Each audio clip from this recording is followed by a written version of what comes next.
New at 6, there are good signs in the effort to get control of gun violence in King County. Good evening, I'm Molly Sheff. And I'm Mary Nom. Data released today shows fewer people shot this year, and homicides are also on the decline.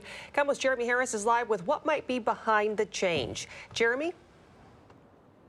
Yeah, Mary and Molly, after 2020, we saw a record spike in both homicides and gun violence here in King County. But now, data collected by prosecutors shows a sharp drop-off and the safest start to the year in 5 years. As we head into the busy summer, prosecutors hope the trend will hold. The impacts of gun violence are devastating for victims, their families, and communities that are left in fear. That's why County Prosecutor Lisa Mannion says the new numbers showing a drop in gun violence are so significant. So now that we've experienced 2 years in a row of decreased gun violence, I hope it shows that our partnerships are working. Take a look at the numbers here. Firearm homicides are down 35%. Non-fatal shootings have dropped 36%.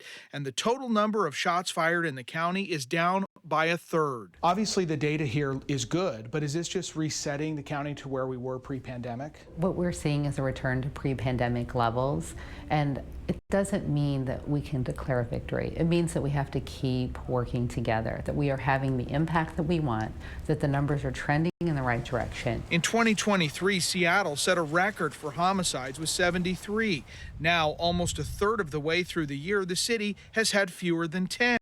So what's behind the shift? It gets really complicated when you have a lot of changes at once, like we did over that time period. That's something data expert and King County prosecutor David Baker looks at. You saw this huge increase with the COVID-19 pandemic and then following that.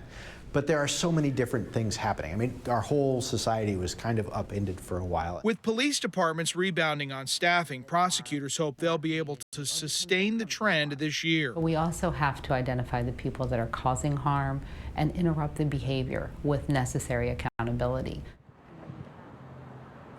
So while the data is good, there still are some frustrations for the prosecutors. Lisa Mannion told me she's still dealing with difficulties from a state law about unlawful possession of a firearm by juveniles. A lot of the gun crime that we see is from young people, and it takes 5 convictions for unlawful possession of a firearm for a youth offender before they can be incarcerated for more than 30 days.